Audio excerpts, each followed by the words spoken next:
and welcome back to another episode of the Healthy Home Show. And today I have with me Glyn Hughes from EMF Protection. Hi Glyn, how are you doing? Hi, Charlie, and hi, all your glorious watchers and listeners. I'm doing okay. I'm doing okay. I have recently purchased one of your splendid EMF bed canopies. So I've been taking a real deep dive recently into how EMFs basically damage our health, and for someone like me who doesn't sleep very well, I felt like this could be a missing piece of the puzzle for me. But could you explain, like from the beginning, what got you into the business of EMF protection? What's your story behind that, and how long has your business been going for? Yeah, I didn't seem to have any choice in the matter. I go back 25 years, and I was a wireless telecoms consultant engineer. And so I was building wireless networks for local area businesses before Wi-Fi existed, because we didn't call it Wi-Fi. It was just a wireless connection between two buildings, effectively. But that was what it was, effectively, was Wi-Fi. And I don't know why, maybe it all happened spiritually, but I just came out of that business. I came out of that industry. I didn't want to be in it anymore. I didn't know what I was going to do. And I was sort of kicking my heels. And cutting a long story short, my 11-year-old daughter, who's now, I think, I better get it right, I'm meeting her on something, 31. She moved from junior school to high school, and she would become sick every Wednesday. And we didn't know why. And she loved the school, and she'd wake up on a Thursday morning. She'd be sick when she got in on Wednesday. She'd wake up on a Thursday morning, still have a headache and not feel great. But by lunchtime, it was a pattern. By lunchtime, she would feel okay, and she would want to go to school. And so on one of these Thursday mornings, I was taking her into school, popped into a local printer's, and the chap wasn't particularly interested in my business that I was offering him. He looked at my daughter, who had the school uniform on, and was very pale. And he said, "What's been the matter with you?" And we told him, and he knew about the school. And he said, "You're suffering from the early signs of radiation sickness." Never forget it.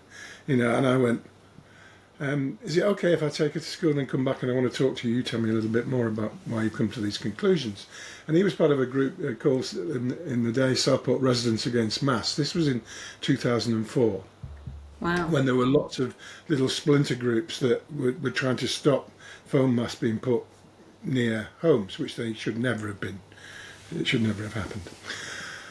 And so he explained what was going on, and basically on a Wednesday, my daughter would have a free period and double maths in one classroom, which was a extra build on top of a flat roof, and on top of the extra build were foam masts.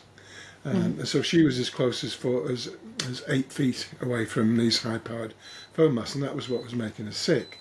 So I started a campaign within the school parents to.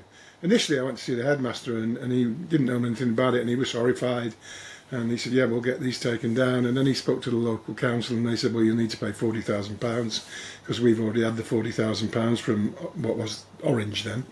And then he became quite aggressive and didn't want to talk to me anymore. So we got a bit of people pay. It took 4 years, but we did get the foam mast off the roof. But in the middle of all that, I got really quite upset about, as I began to understand the health effects and the way that these things were being put up, and no consideration was given to health. So with the chap that I met in the printers, we set up a little activist website. And in the days when even the BBC told a little bit of truth, the local rag, if you like, picked up on the story, and because I was ex-telecoms, it made a good story. And then the BBC News picked up on it and actually told the truth about it. Came down and interviewed me outside the school, and then people started connecting. And then I realised that there was so many people that were sick and they didn't have anywhere to go. And they came to me because I was, ex the other side, and because I therefore knew how to build wireless networks, it would make sense that I would know how to stop them. And they were right, because that was a large part of what we did in the early days of building connections between. We would take multi-site businesses within a local area and connect them wirelessly, and that reduced the way that the telecom spend for big companies. And the biggest problem we always had was finding a route for the wireless connection that wasn't obstructed by something. So I knew very well what obstructed wireless signals, and there wasn't anything in those days. I mean, now there's loads of companies doing what I do and across the world, but in those days there wasn't. And so that was it. So that was and I didn't really ever see it as a business. I just helped sort it out. I came across, I did a talk in Muswell Hill, and I came across a couple of children in what we call the beam of maximum intensity, and both of them were 13, and they both had leukemia, and there wasn't anything to protect them, and so that was the key to it. I got quite passionate about it from then on, and here we are now. Amazing. And that's like 20 years ago. And in that time, do you think, I mean, it just feels to me that it's become increasingly worse. It doesn't feel to me that we are putting any brakes on this continual push into technology, this continual push into like 5G, then 6G, then kind of more. Like how do you see it from your angle? Do you think that people are becoming much more aware of the dangers of EMFs? And if so, what do you think particularly we should be paying attention to at the moment? The answer to your question is yes, people are becoming more aware. That's the positive side of the answer to your question. The negative add-on to the answer, or caveat, is that because there's now so much, people are wrongly mostly assuming that they can't do anything about it. And or they do a little bit and think that'll help. Whereas most of what, I mean, we still have the company that supplies products, and thank you very much for your custom, Charlie. And you're going to sleep great tonight. Yes. Yes, you are.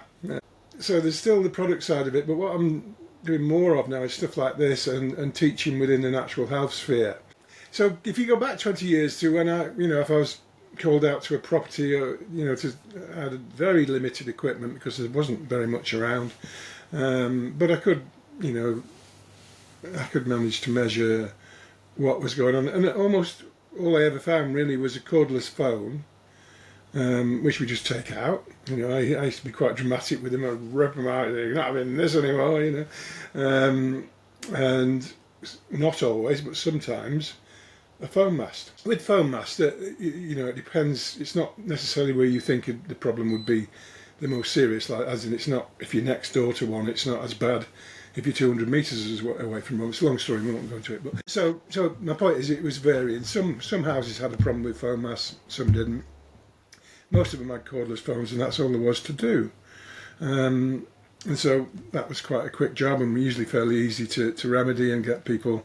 We didn't have bed canopies then, but because it wasn't as complicated as it is now, we could find ways to get people sleeping again. Sleeping has always been the issue, but now it is so complicated because we've got Wi-Fi, we've got smart meters, we've got smart TVs, we've got smart speakers, we've got smart, and there's nothing smart about smart. We've got 5G, we've got satellites come in, we've got radar, we go on and on and on and on, and then we have dirty electricity because we're so much. If I look back to when I went into people's homes 21 years ago, 20 years ago, there wasn't much. Not everybody had a computer even, and the tellies weren't wireless, and so they just had this cordless phone and maybe a phone mast. But now we've got a thing called body voltage, dirty electricity. There's so many aspects to EMF and to getting a home into a place where people can be well and can recover from all the other toxicity that they're facing, whether it be the foods or mold or whatever. We're living in a time where we're physically and mentally assaulted, and if we don't get that, so maybe I'm answering a question that will come later. Do you want to know why we don't sleep around EMFs, or is that something you're going to ask me in a I minute? do want to know why we can't sleep around EMFs, but yeah, I was just going to ask you, what are the main health concerns really that we're watching out for in terms of EMFs? Like, for example, we had a conversation the other day, for example, about chronic illnesses, and you Hmm. mentioned to me that you had some clients that were diagnosed with fibromyalgia, which is something that I've been diagnosed with like a long time ago now, back in 2008. But I was really interested when you said to me that since they've been using some EMF protection strategies within their home, specifically I think it was the EMF bed canopy, that they've seen the most amazing results in their symptoms for their chronic illnesses. So I mean, that's of personal interest to me because, I have particular sleep issues, but also I've managed to kind of heal my fibromyalgia symptoms to a certain extent via, as you mentioned, kind of lowering toxicity in my body as much as possible. And my main focus has obviously been on pesticides and food, making sure they're not in my diet, making sure my water is as pure as possible, making sure my home is set up as well as possible so I'm not using, horrible flame retardants or, none of my kind of paint on my furniture is off-gassing. But really, kind of the final piece of the puzzle for me is around kind of technology and EMF radiation and everything. So, would you mind speaking a little bit to how it does affect our health, and especially how we should be looking at our bedrooms and making sure that we're protected there? Because as we all know, like, sleep is when we rest and regenerate. So it's the most important time to get right, that we are actually, resting properly in those times. Yeah. Yeah, but you're right. We did get we discussed it, didn't we? A great testimony reference fibromyalgia. And when I told you that story, I didn't know that you'd ever been diagnosed with that. We get a lot of testimonies of that sort of nature, but the specificness of that sort of took me aback was when this testimony effectively that the client sent me, which detailed, lots of things she was able to, her and her husband as well. They were both sleeping in the canopy, and they were able to exercise again. The brain fog went, bloody, all the normal things that I expect. And well done you, Charlie, because probably the only reason you're still alive is because of what you've done and excluded EMF protection because you didn't know what to do, but you knew what to do in the other areas. And now we're moving into this, so well done you. And they would probably be similar because most electrosensitives are chemically sensitive, and the two seem to drive each other. For example, we know that mold accelerates EMF and that EMF accelerates mold. It's the two evils coming together. To me, I think they're the two major evils. Of course, chemicals in food and the pesticides are, they're not far behind.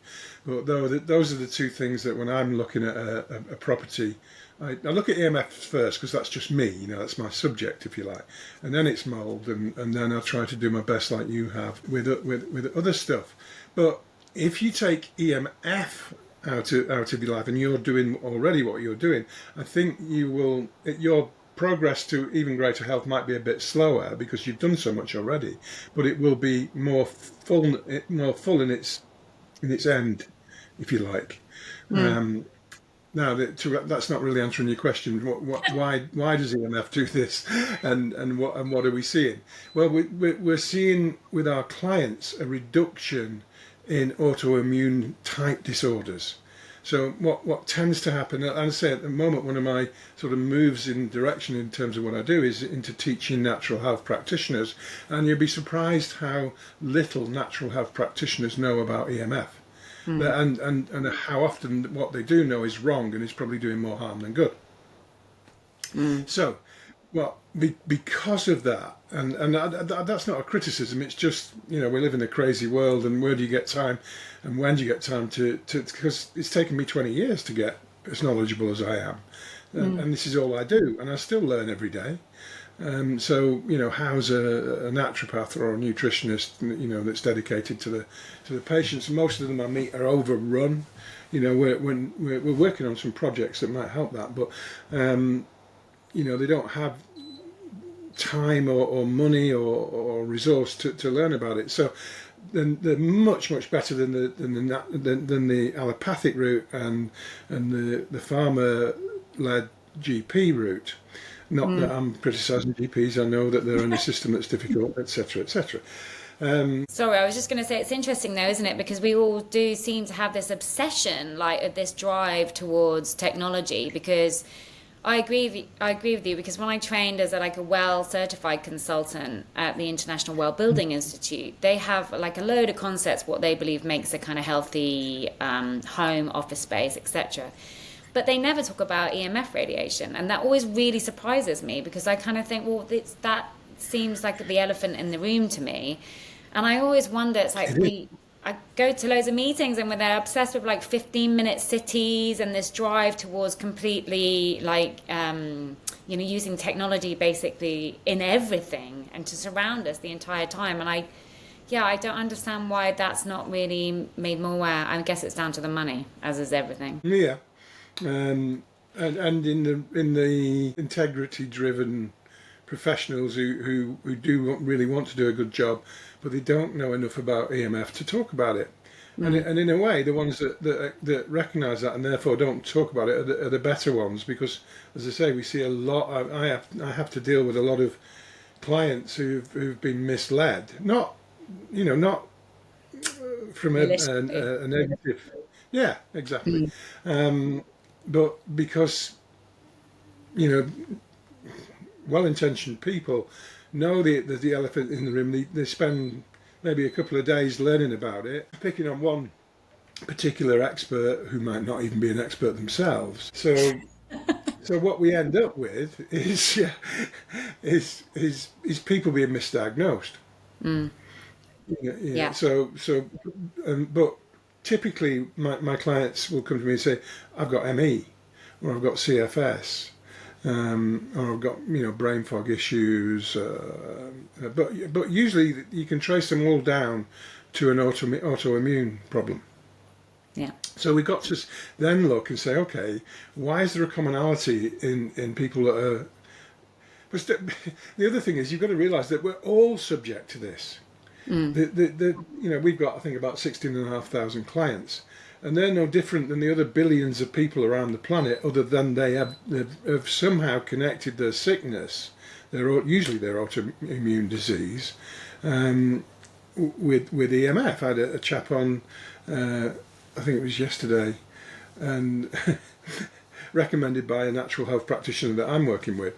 And she'd said, you need to go speak to Glyn, and he said, what about my Tesla? It's like, oh. Oh dear. But bless him, he's going to sell it now. He's talked to me for about half an hour and he no longer wants to be a Tesla driver. But wow. Back to the why is it the autoimmune? So the key to this, if we can sleep well, we can probably and be a little bit more sensible in what we've got going on in our house during the day. So for example, we're connected to the internet now obviously, but there's no Wi-Fi in here. I'm connected via a Ethernet cable. If you and I should decide we want to have another Zoom call, well, it's not Zoom, is it? But another video call or a phone call, then I can even do it on my mobile. And if I want to call you on my mobile, it'll be on airplane. Via a connector, it'll be plugged into the Ethernet cable, and I'll call you on WhatsApp or maybe not Telegram because he might not be there much longer. But so there's lots of things we can do within the house that means that the daytime is not as aggressive towards our bodies and minds as it was. But unless you're dealing with the real big elephant in the room, that's sleep, then you're just going to hit your morbidity quicker. And the reason for that is that the pineal gland, and I think many of us are learning the significance of the pineal gland in many different ways, and it's probably more significant than I ever thought until recently. But the pineal gland sees microwave radiation from wireless transmissions as a form of bright light. So we're everybody's make sure I've got all the curtains backed and everything's now. I put me cover on my what do they call it, face mask thingy, your eye cover, because I want to get darkness, because we know we sleep better in darkness. But it's having no effect whatsoever, because it's the pineal gland that regulates our sleep patterns, and the pineal gland sees the microwave radiation as a form of bright light. So we've done all this stuff, and then our pineal gland is going, oh no, it's still daylight, it's still daytime, therefore we need to be awake because there might be some tigers to chase. And so we might get sleep, but it'll be that type of sleep where we keep waking up. So our body, when we're trying to sleep, then, if I'm understanding you correctly, basically sees all the EMF radiation and everything else that's coming in from phone masts and Wi-Fi connection as a bright light. So basically it's keeping us awake, whether we put on a kind of dark eye mask or anything else. Is there a difference between phone mast radiation and radiation from Wi-Fi, etc., in how our body perceives it and in the way that we can protect ourselves against it? It's not so much about a difference between the technologies, but about how close you are to it.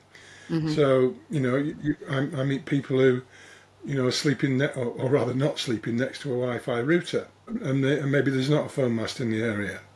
And we can say, we'll just switch your Wi-Fi. That's the journey we like to take people on. We not necessarily want people to spend a load of money, although actually 99 times out of 100 we end up saying the best thing you can do is get a bed canopy, because there's always something.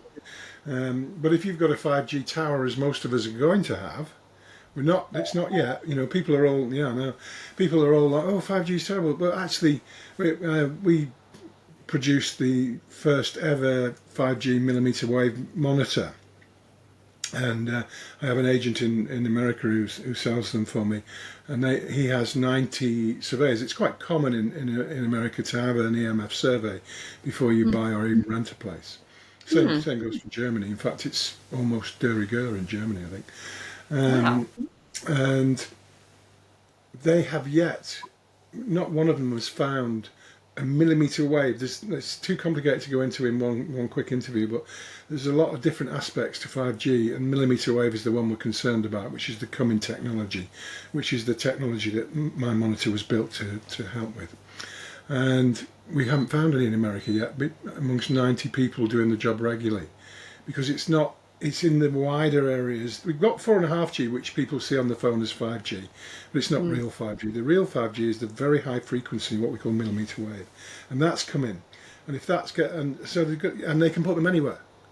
They don't need the permissions they used to need for the 2G, 3G, 4G masts. They can just come and stick them on a lamppost outside your bedroom window, Charlie, and hopefully the canopy will reduce it, but we'll probably need to do some more work then, because it won't be enough. If we are looking at the bedroom then and saying, okay, this is where we want to look at first, because we want to make sure that we are optimizing our health while we're trying to rest and recover at night time, what are the strategies that we can use then in the bedroom? Because I know that, Wi-Fi blocking paint has become really popular recently. And also there's the EMF canopies that we were just talking about, bed canopies, sorry. Is there a time that you would use one and not the other? Is there a reason to use both? Or how would you choose between your strategies? What I tend to do, it's always good to talk from your own experience. So what I tend to do in my bedroom is I use what I call the double tap strategy. So in my present bedroom, which is temporary, I've got shielded curtains and a metallised walls. Mm-hmm. Because I'm in a mobile home at the moment between properties. And then I've got a bed canopy like you've got. And we call that double tap because the radiation hits the first shielding, whether it's the curtains or the metallised walls effectively, but it may still carry on through. But it's dramatically weakened. So then when you put a second one, we like to see them about in excess of a metre away from the first one. If it makes it through to the second shielding, then it won't get through that. And the feeling of the difference between trying to sleep anywhere and suddenly going into that environment is incredible. And it doesn't just affect you at night. Yes, you do. it affects you mentally because, as you know, as someone who struggles to sleep, you can get quite depressed about it. You can be like, oh no, I know what's going to happen. I'm going to be tired. I'm going to go to bed. I'll probably go to sleep for an hour or two, and then I'll wake up and I'll toss and I'll turn, and I might get it, and it's horrible. And we start to get depressed about it. And so Yeah. there's that aspect. So in the daytime, you're already anxious and depressed about the nighttime. So we remove that, and then we get the pineal gland functioning properly, and we get what the two main things that pineal gland does by giving us the proper sleep we're meant to have is a brain detox. So again, we've got a mental health thing going on. And secondly, of course, the immune system refreshment, which would explain why there's so much autoimmune. And if you look, if you take the time to get on, well, me and my friends, we call it, we don't say ask Google anymore, we say ask the CIA, because the CIA own Google, don't they? So occasionally it still does tell us the truth. So, go and ask the CIA what the autoimmune statistics are like. And if you look at them and the rise in them, it mirrors the rise in wirelessness. Now, that might be a coincidence, but I don't think it is. No, it doesn't feel like a coincidence to me either. I mean, I'm sort of yet to discover really in my own health whether it's just the fact that, your toxic load is increasing all the time because, as you said earlier, it's like these days we're bombarded by toxins from every angle. So, Yeah. maybe initially our main problem was the pesticides that they've been using on the food since whenever it was, the 1950s or whatever. And then Mm-hmm. obviously our quality of water has gone downhill and they're putting more contaminants in our water. And the water companies aren't doing a very good job at giving us, giving us very pure water. So, and then on top of that, we seem to be having more kind of flame retardants and chemicals and lathering our skin with like 16 chemicals, per day or whatever. As a woman, they say that's the average that you're putting on your skin because at the end of the day, we're consumers, primed consumers basically, and told that we need like all these crazy skin products and everything else that we don't actually need. So yeah, as you say, it's like our toxic load is constantly going up and up and up. So if you're then going to throw radiation, EMF radiation on top of that, I guess then the body at that point just goes, I give up. Yeah. I can't, it's very difficult then for the body to completely detoxify itself the entire time. But so sorry, I digress. But going back to talking about the bedroom again, I chose the EMF bed canopy because I move around a fair bit, and I just really like the idea of having something that was a bit more portable that I could kind of take with me to another home. But I have a lot of clients who are really interested in basically shielding their bedrooms with the EMF or Wi-Fi blocking paint, as it's called, I think. And in that case, where I get stuck a little bit is in the installation process, because I know that there's films and everything that you can get to protect the windows. But in my mind, I'm thinking, okay, what do we do about the floor? Like if you're above like ground level and you effectively can't ground the paint, what do you do about protecting the floor to make sure that you're sort of enabling this Faraday cage type effect that you're trying to install? Yeah. So yeah, we can always ground. There's just different ways we have to do it. I probably need to explain that when I teach on this subject now, I split it into three sections. We've just talked about wireless, but there's two others that can be, for some people, depending on all sorts of parameters, just as bad or even worse. And so we separated into wirelessness, body voltage, and dirty electricity. Now, body voltage, I don't know if you know the name Dr. Dietrich Klinkart. Do you know that? Yes, I've heard of them, yes. Yeah. Well, he many years ago, he incidentally, which is what I'm trying to teach my natural practitioners now, is that you shouldn't work with somebody if they don't deal with their EMF in the home. Just the way I've got a natural health practitioner, and one of my addictions that I'm doing okay at the moment, but I'm not very good at doing without gluten. Yeah, yeah. That sounds. and Oh, yeah, and she tests me and she goes, "What have you been doing?" And I'm like, "Oh, it's better than it used to be." And but my go-to look is if you haven't dealt with the bedroom wirelessly, But then next comes, have you dealt with body voltage? And Klinghardt claimed, I think probably before I even got involved with 25 years ago, he won't treat anybody if they don't deal with EMFs. And he claimed, and I believe him, we often speak at the same events and stuff, and I think we kind of sing from the same hymn sheet really. Reckoned he could measure body voltage in a pregnant mother's bed and tell you whether or not she was going to have an autistic child. Wow.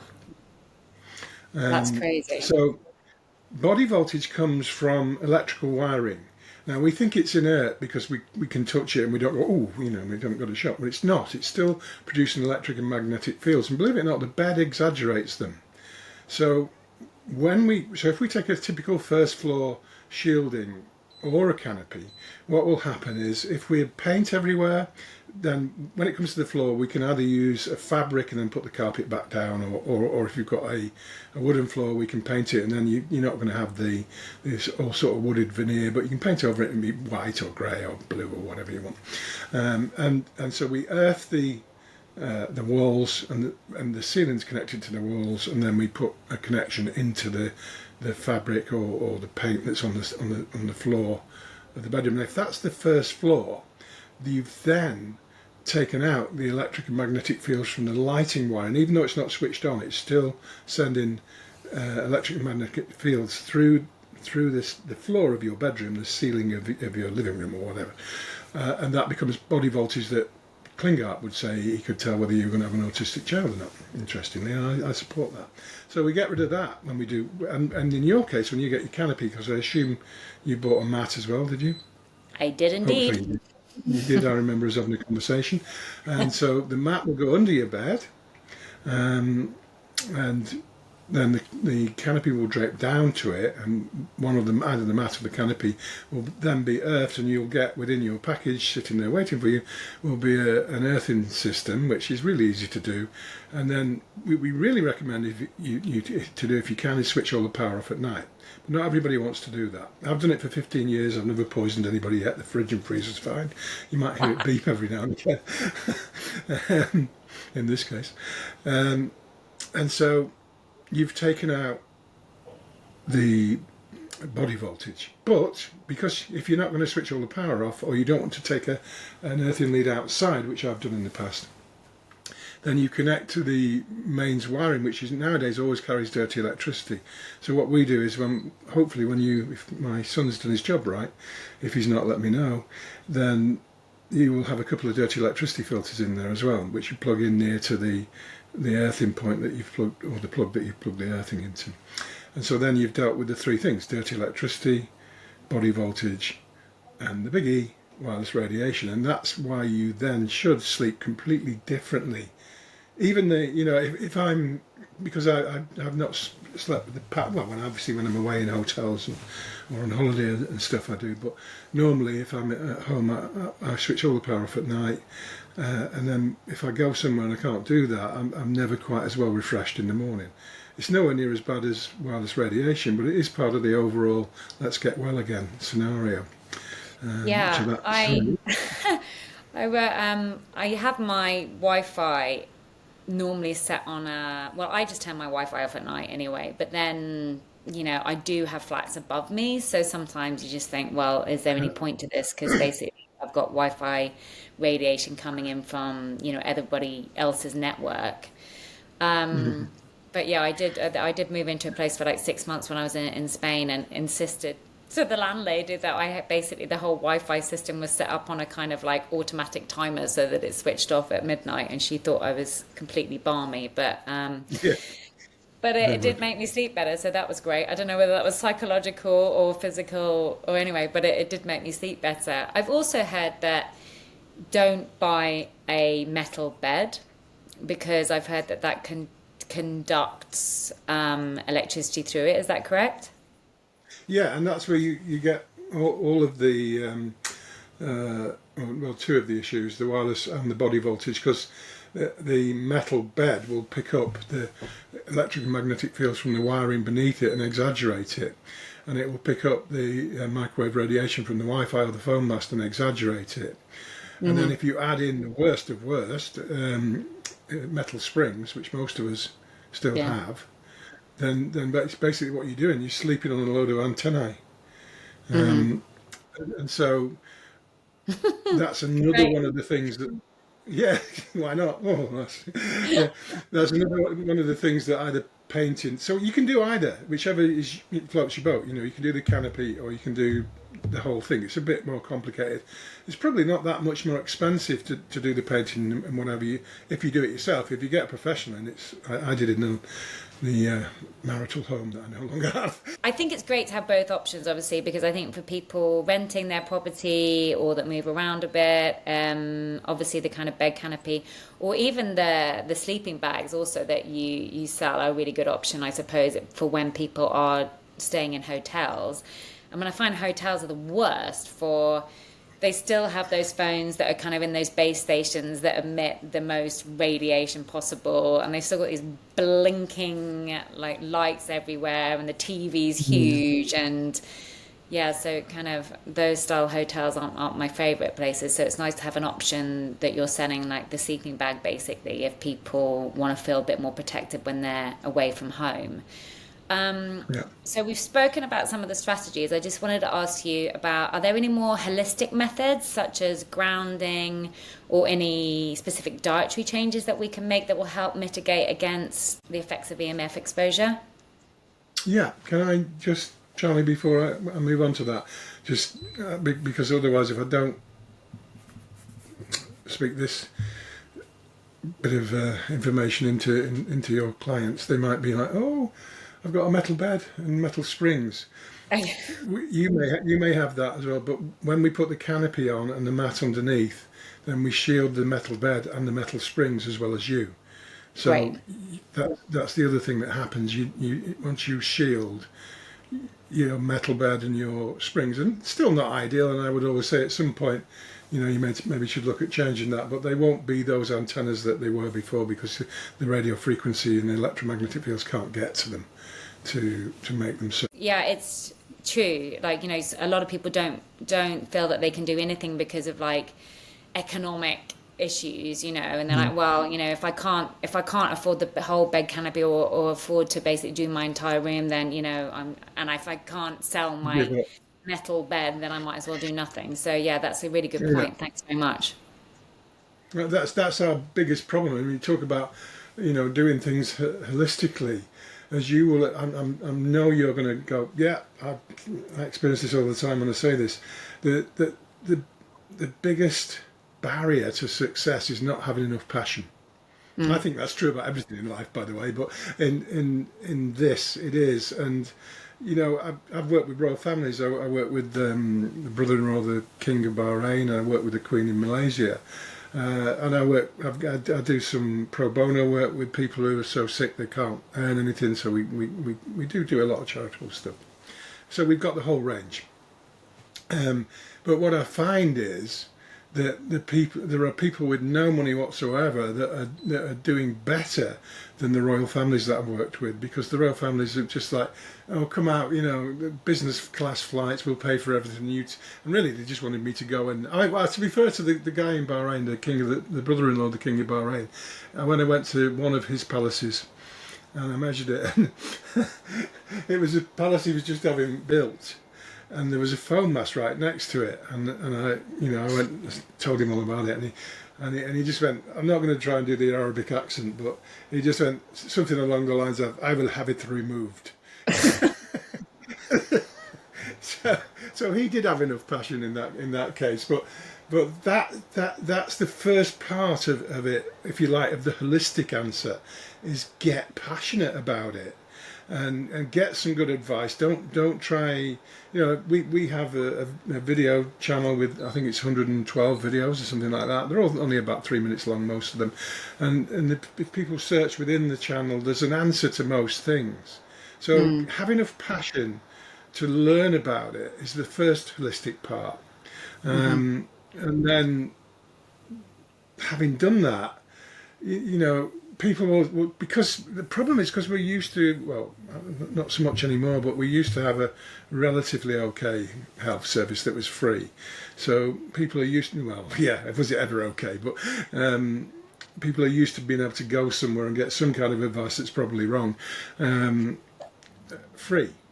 And so when they look at spending money on canopies or painting or whatever it is, it can be a barrier for them. So that the passion needs to be strong, and the knowledge needs to be of the subject needs to be strong enough to get you over that hump. So that's my first part of holistic. The other thing is, obviously, as I said to you, the reason you look great, you're obviously well, and and you shouldn't be, because you've been diagnosed with fibromyalgia, but you've had the passion to do what you could do because you knew how to get as much pesticide out of your life. We definitely need passion, I think. I think it helps also when, if you are ill, I mean, you don't wish anyone to be ill, but at the same time, it certainly concentrates the mind, to basically, you've got to find solutions. And I never really found solutions to my diagnosis of fibromyalgia in doctors. I mean, their answers to me were to give me antidepressants. And I was basically like, well, I'm not depressed. I just don't feel very well.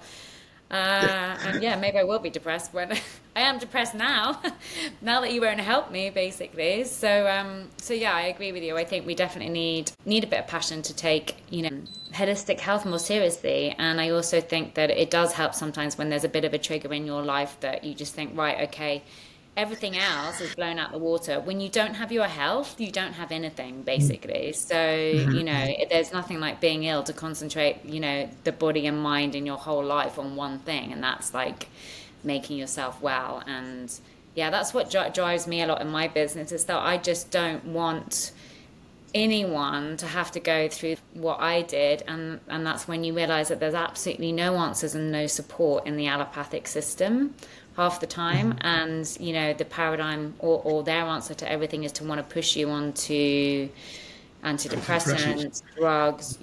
Certain drugs have their place in society for trauma, and certainly I would like some if I've been in a car accident or something. But I think for a lot of autoimmune illnesses and a lot of the main diseases that we're dealing with in life at the moment, it's about going back to basics and about taking away the toxins out of our lifestyle rather than adding in like another pill.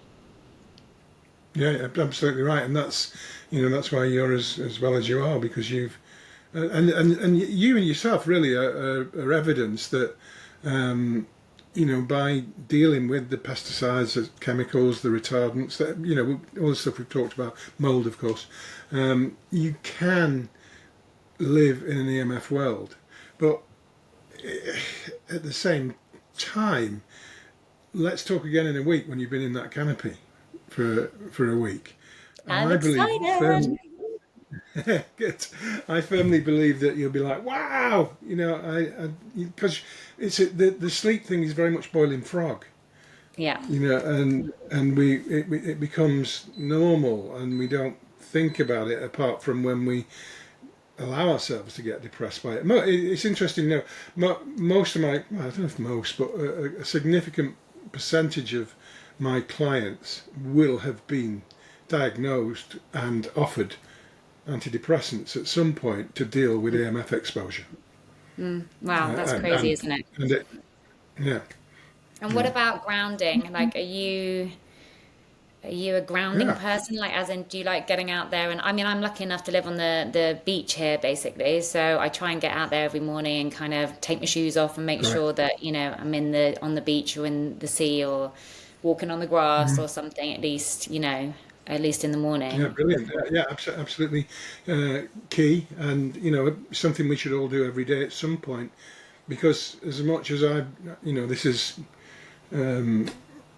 as secure as you're likely to find from EMFs, mostly on the planet today, I'm still exposed to some, and so there's nothing like the end of the day going and just plonking your bare feet on some wet ground. Yeah, it's very good at it.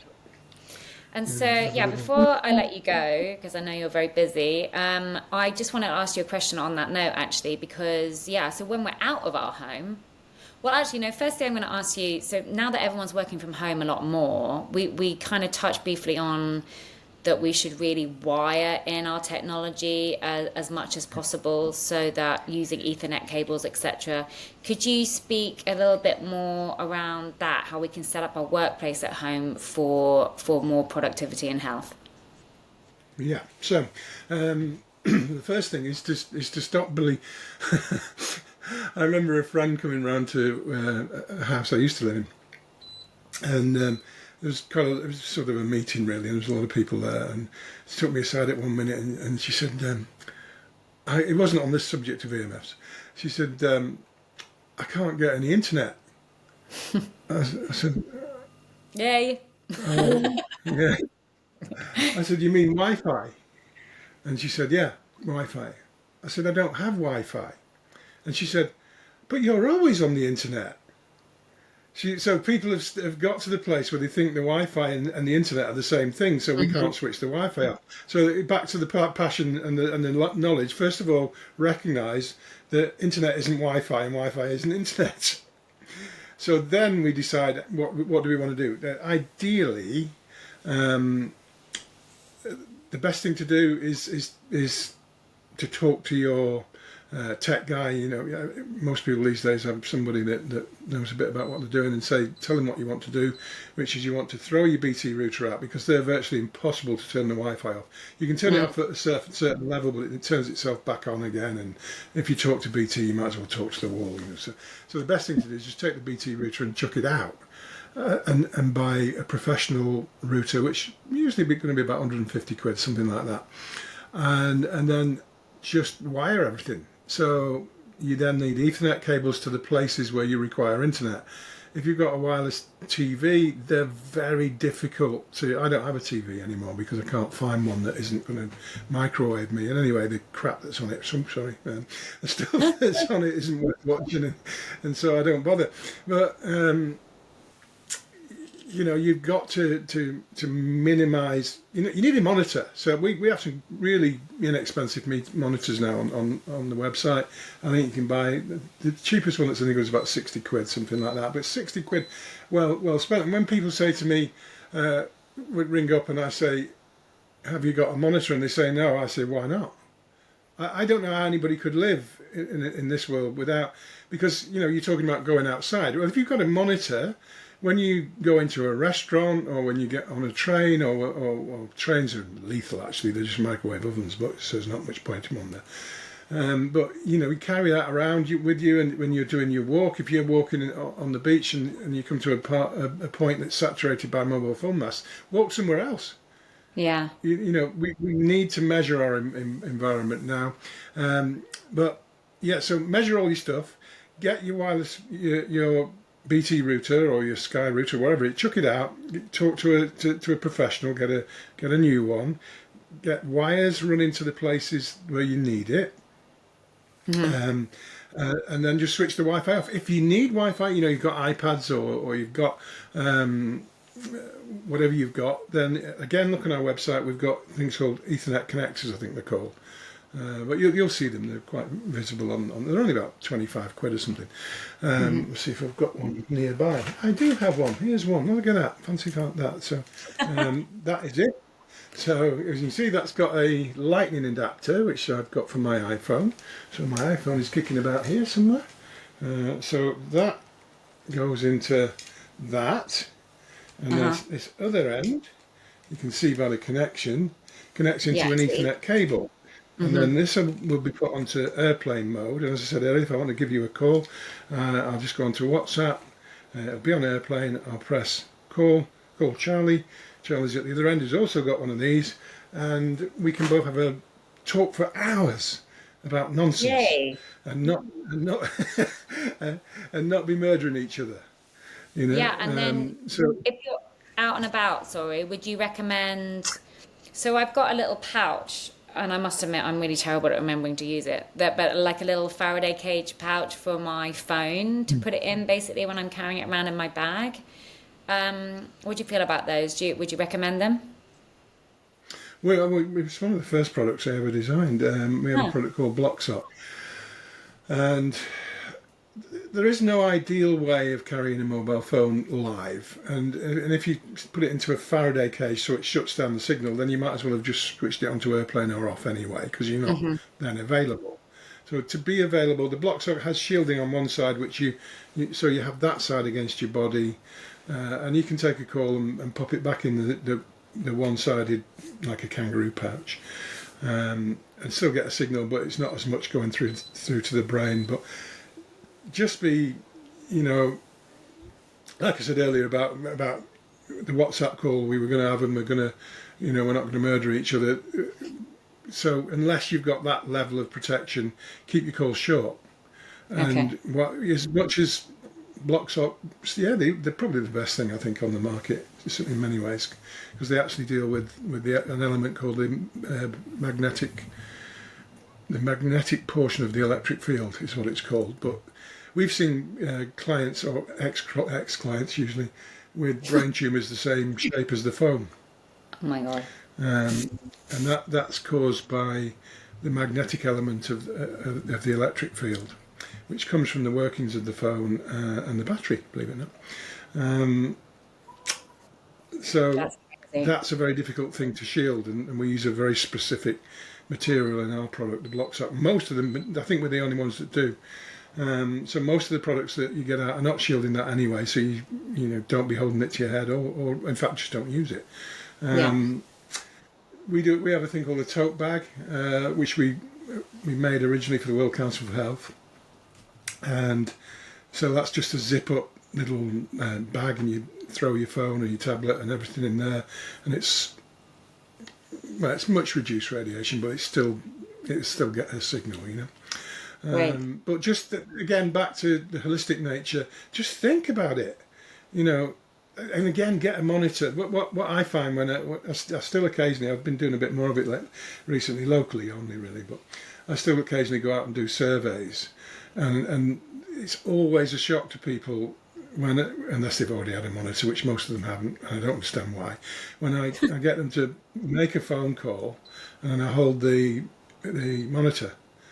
Yeah. And all our monitors have not all of them, but most of them have speakers on them, and it sounds like a Geiger counter. So it goes, and they'll go, "Oh no, I've been holding that to my head," and then they stop holding it to the head. So again, it's about education. And Sorry, I was just going to say, I think it's very effective, isn't it? Sometimes, especially when it's things that you can't see. So, like air quality, kind of EMFs, I think because people can't see it, sometimes they think it doesn't exist. So, it's actually quite good to bring in their attention to it when you have one of these meters. I've got a tri-field one.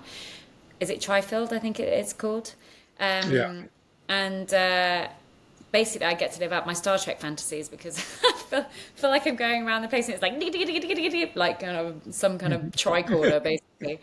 Yeah, go I've on. never heard one of my monitors called a Starship Fantasy before. I'll have to add that for the reasons to buy. Yeah, there you go. There you go. Yeah. But yeah, you're right. I think I realized actually that there was more readings coming from the other side of the wall of my fridge, basically, that was coming into the back bedroom than I thought about, which was more of a problem than what I thought was going to be an issue in my front bedroom. So yeah, it's true. You never know. But before I let you go, can you let us know where's the best place to follow your work? You mentioned that you had some videos, etc. Obviously, I'll be putting a link to EMF Protection, your website, but is there anywhere else that people can follow your work or get hold of you or come to see you speak? Yeah, it's a bit of an emerging website, but it's called safetechwellness.com. So all one word, safetech, Tech, wellness, obvious, .com, and that's a site that is coming together.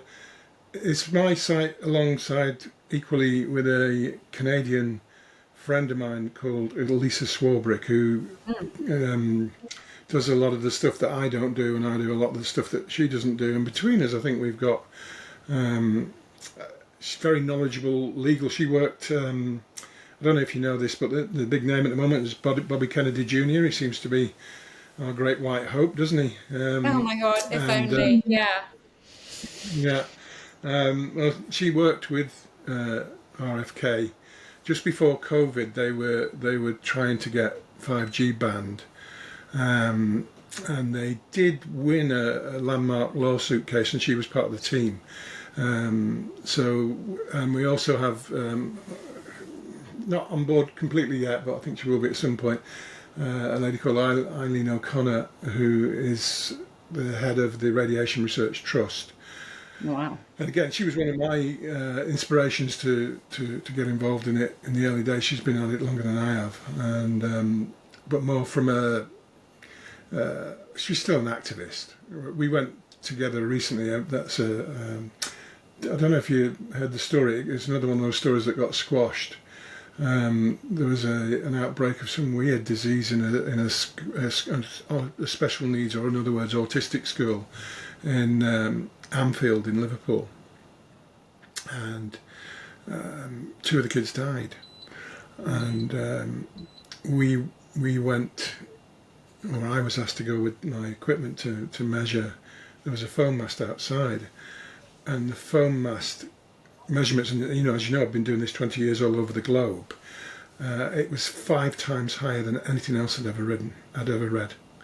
And we were literally stood at the fence where the two it was very eerie. The kids' toys were still in the playground. It was all abandoned, and there was this foam mast doing that outside of it. So you learn about, and there was a video that it kind of went viral, and it was around about the time when everybody's getting locked up for doing things like that. So I was a bit nervous for a while. So yeah, you'll get stuff like that on there, and then the other thing is on emf-protection.co.uk. If you scroll to the bottom where you get the social media logos, you've got the YouTube logo, and at the moment we're still allowed to be on there. Great. And so there's a load of information there as well. Yeah. Fantastic. Thank you so much.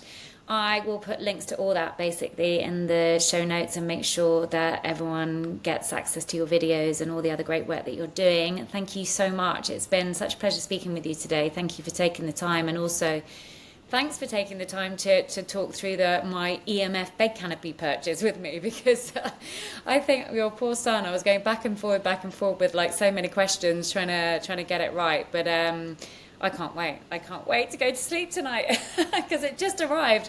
I mean, talk about serendipity, basically. It literally arrived about half an hour before we started our recording session. So there you go. That's basically the universe just saying it's meant to be. So I can't wait. But thank you again for your time.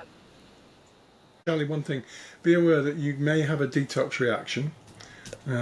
Just one more quick story before I go was one of our seamstresses. We have seamstresses who make our canopies. Make our clothing and all sorts of things. Well, clothing is a good thing. And she wasn't really what I call a believer. And she's local to me, and I had to go to her house to something for business, I can't remember.